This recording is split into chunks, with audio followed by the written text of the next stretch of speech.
Welcome to all of my students of class 3 in online classes.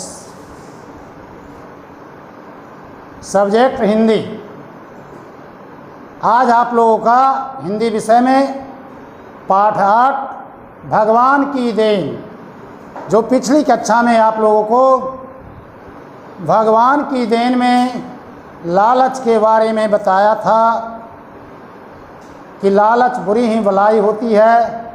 कभी भी किसी को भी कोई भी वस्तु पर लालच नहीं करना चाहिए। लालच करने से क्षति होता है, परेशानी होती है और उसका फल हमें ही भुगतना पड़ता है। इस कहानी में लेखक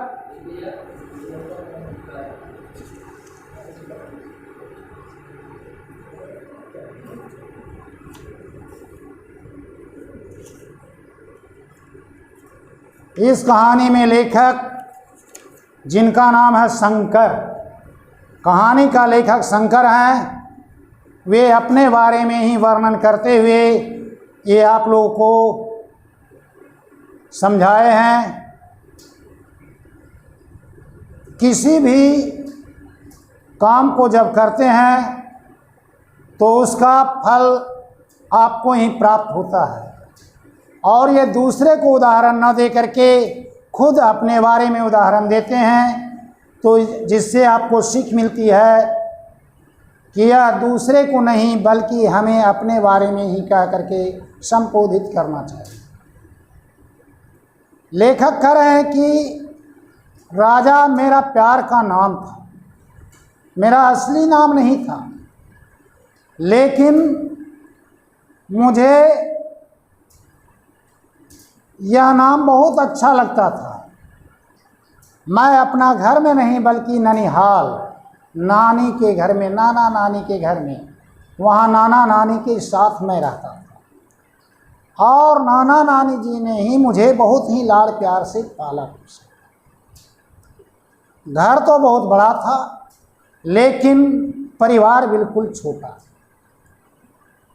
एक नाना जी थे, नानी थी, मामा और मैं, बस 4 ही परिवार उसमें रहते थे। मेरे नाना बहुत लंबे थे और ताकतवर, मजबूत भी थे। उनका बहुत रौब चलता था कि जिसको जो कह देते थे वह उनका बात को मानता था, कोई काट नहीं कर सकता था। उनकी आवाज़ बहुत भारी थी। उनके आवाज़ से लोग थर्रा उठते थे कि कौन आ रहा है। जैसे कि मैं धीरे से भी बोलता हूँ तो कुछ लोगों को लगता है कि ये बहुत ज़ोर से डांट कर गुस्सा करके बोलती है, वो आप लोग को भी अनुभव होता है। उसी तरह से लेखक कह रहे हैं कि मैं नाना जी के साथ रहते थे और नाना जी बहुत ताकतवर थे और उनकी बहुत रौब चलती थी, आवाज़ कड़क था। वे लोगों को बहुत आदर करते थे। नाना जी भगवान के बड़े भक्त थे। दिन में कई बार पूजा पाठ करते थे, रोज मंदिर में जाते थे, देवी देवताओं को भेंट पूजा चढ़ाते थे। भेंट पूजा उपहार के लिए पूजा पाठ में जो था देते थे। हमारे गांव में और उसके आसपास कई मंदिर थे, यानी गांव में भी और आसपास भी बहुत मंदिर थे। वह अक्सर मंदिरों में पूजा करवाते। हर शुक्रवार को एक बड़े मंदिर में खास मेरे लिए पूजा करवाते थे। उस दिन मुझको भी उनके साथ मंदिर जाना पड़ता था। मुझको मंदिर जाना तो बहुत अच्छा लगता था। वहाँ बड़ी बड़ी अच्छी चीज़ें भी बड़ी बड़ी चीज़ें भी देखने को मिलती थी। वह मंदिर बहुत ही सुंदर और सबसे निराला, माने अनोखा, विचित्र था। शाम को वहाँ बहुत रोशनी होती थी। मिट्टी के सैकड़ों दिए जगमग करते थे। फूलों का ढेर लगा रहता था। शंख बजते, घंटे घड़ियाल बजते और रेशमी कपड़ों और सुंदर गहनों से सजी भगवान की मूर्ति को देखते रहते थे और देखने में मुझे खूब मन लगता था और लेखक कह रहे हैं कि मैं इतना गौर से देखता था कि मैं लगता था कि देखते ही रह जाऊं। यह खास पूजा शाम को जरा देर से होती थी। पूजा का समय होता तो हम अंदर जाते और भीतरी मंदिर के बंद दरवाजे के सामने खड़े रहते। यही देखिए पाठ आठ भगवान की देन है, जिसमें शंख बजने के साथ मंदिर का दरवाज़ा खुल जाता था। शंख इस तरह से बजाए और मंदिर का दरवाज़ा खुल गया, उसी समय हम लोग पूजा करते थे। नाना जी बड़े भक्ति भाव से मेरे लिए वरदान मांगते थे। नाना जी क्या मांगते थे? वरदान मांगते थे, जो आपका प्रश्न उत्तर में अभी तुरंत मैं इसमें बताऊंगा, समझाऊंगा और लिखित वीडियो के द्वारा आप लोग को मिलेगा, जो देख करके उसे पूरा भी करेंगे। मैं भी पूजा पाठ करता, पर मैंने कभी कोई बड़ी चीज़ भगवान से नहीं मांगी। कह रहे हैं लेखक कि मैं भगवान से कुछ नहीं मांगा, जबकि मेरे दादाजी मेरे लिए बराबर वरदान रोज दिन मांगते थे कि मेरे नाती पढ़ लिख करके ऐसा बने, विद्वान बने, लोगों को भलाई करे, इसका नाम ऊंचा हो, ये वरदान मांगते थे। जैसा कि आप लोग के माता पिताजी आप लोग के लिए भगवान से पूजा पाठ करने जब जाते हैं तो ज़रूर वरदान मांगते हैं कि मेरा बेटा पढ़ लिख करके एक अच्छा ऑफिसर बने और सुखमय जीवन व्यतीत करे, जिससे मेरा भी नाम उसमें शामिल हो जाए। उसी तरह से लेखक करें कि मेरे नाना जी मुझे मेरे लिए खूब अच्छी तरह से पूजा पाठ कर करके वरदान मांगते थे। उस समय जिस छोटी मोटी चीज़ की इच्छा होती थी वही मांग लेता, पर मांगी हुई कोई चीज़ मुझको कभी नहीं मिली। मैं भी भगवान से कह रहे हैं कि मांगते थे, जैसे आप लोग भी पूजा करने जाते हैं तो मंदिर में जाके मांगते हैं कि हे भगवान मुझे मिठाई दे दीजिए, मुझे खाने के लिए अच्छा चीज़ दे दीजिए। कोई मांगते हैं कि मुझे विद्या दीजिए, कोई मांगते हैं कि मैं इतना अच्छा से पढूं कि मैं पढ़ लिख करके एक अच्छा योग्य नागरिक बनूं और मुझे समाज में अच्छी तरह इज्जत हो। कोई मांगते हैं कि मैं पढ़ लिख करके ऐसा बनूं कि एक ऑफिसर बनूं, तो कोई मांगते हैं कि मैं डॉक्टर बनूं कि लोगों को भलाई कर सकूं, तथा कोई आप लोग में से मांगते हैं कि मैं पढ़ लिख करके ऐसा बनूं कि खूब पैसा कमाऊं। उसी तरह से ये लेखक कह रहे हैं कि मैं छोटी मोटी चीज़ की इच्छा जो होती थी मैं वही भगवान से मांगता था, लेकिन भगवान कभी नहीं दिए। तो क्या आप लोग पूजा पाठ करके सिर्फ भगवान से मांगिएगा तो मिलेगा? नहीं, इसके लिए आप लोगों को भी मेहनत करना पड़ेगा। आप भगवान से ज़रूर मांगिए, पूजा पाठ ज़रूर कीजिए, लेकिन अपना काम परिश्रम से कीजिए। आप भगवान से मांगने के साथ साथ जो काम कर रहे हैं उस काम को परिश्रम से कीजिए, ध्यान दे करके समझ के कीजिए, तो आपको भगवान आपकी इच्छा को पूरा करेंगे और वो वरदान आपको स्वयं ही प्राप्त हो जाएगा। एक दिन मैं नाना जी के साथ मंदिर जा रहा था। रास्ते में मंदिर वाले तालाब में हमने स्नान किया। कहाँ स्नान करते थे? रास्ते में मंदिर वाले तालाब में। मैं स्नान करके बाहर निकला तो बाहर बालू की रेत थी, बालू में कोई चमकदार चीज़ दिखाई दी। मैंने उसे उठा लिया और वह चांदी का सिक्का रुपया था। मैं बहुत खुश हुआ।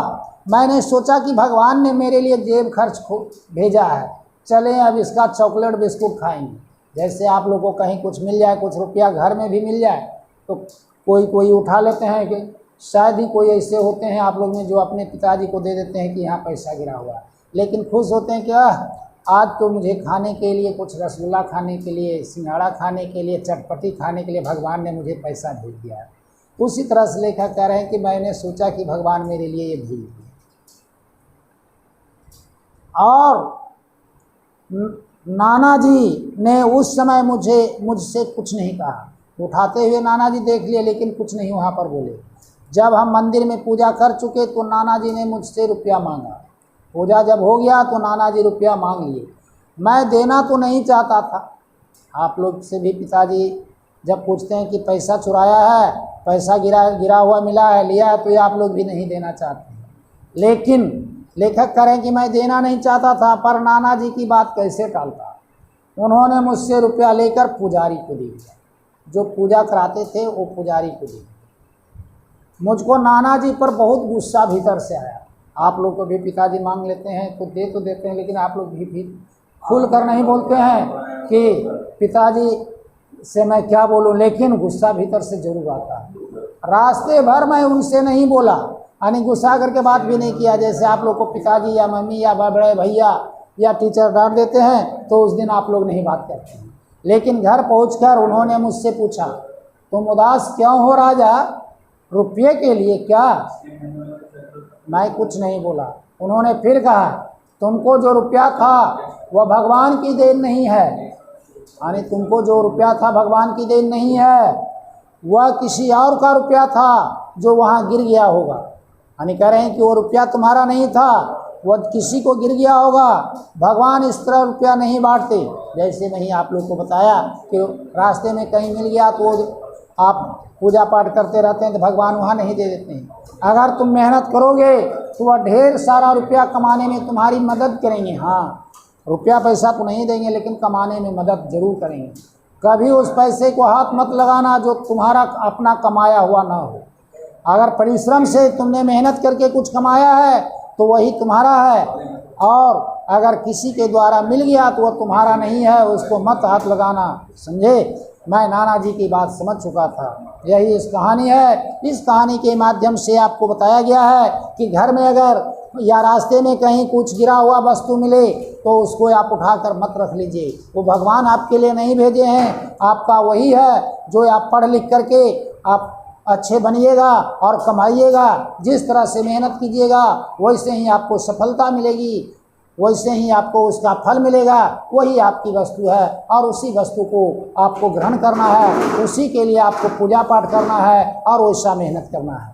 तो पाठ कहानी तो यहीं तक है, लेकिन इसका अभ्यास का प्रश्न भी साथ में आज आपको कर रहे हैं, जिसमें सही और गलत का चिन्ह लगाने वाला और खाली जगह को भरने वाला दोनों आज कर दे रहे हैं, जो वीडियो के मार्फत से भी, वीडियो के द्वारा भी आप तक जाएगा। आप मेहनत करके इसको समझ करके, घर तो मैं दिया हूँ, बना दिया हूँ, लेकिन खुद उसको बनाने का कोशिश भी कीजिएगा ताकि आपको अच्छी तरह से याद रह सके। राजा के परिवार में कितने लोग थे? 1 2 3 4। सही उत्तर क्या होगा? 4, क्योंकि एक राजा, नाना, नानी और उसके मामा। तो 4 में सही उत्तर लगाना है। लेखक के लिए विशेष पूजा किस दिन होती थी? सोमवार को, मंगलवार को, शुक्रवार को, रविवार को। किस दिन? शुक्रवार को। शुक्रवार में चिन्ह लगा देना है। लेखक के नाना जी भगवान से लेखक के लिए क्या मांगते? पैसा मांगते थे? नहीं। स्वास्थ्य मांगते थे? नहीं। विद्या मांगते थे? नहीं। वरदान मांगते थे।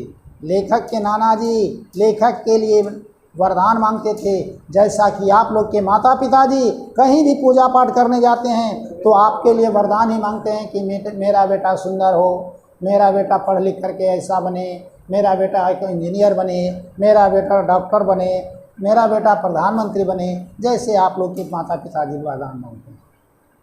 लेखक को चांदी का रुपया कहाँ दिखाई दिया? बालू में, तालाब में, मंदिर में, घर में? नहीं, बालू में दिखाई दिया। नाना जी ने चांदी का रुपया किसे दे दिया? लेखक को दिया? नहीं, लेखक से ले लिया। भगवान को दिया? नहीं, भगवान को भी नहीं दिया। पुजारी को दिया? हाँ, पुजारी को दे दिया। किसी गरीब को दिया? नहीं। अब आगे है, रिक्त स्थानों की पूर्ति करें, खाली स्थानों को भरें। मेरे नाना नानी ने मुझे बड़े क्या होगा से पाला था।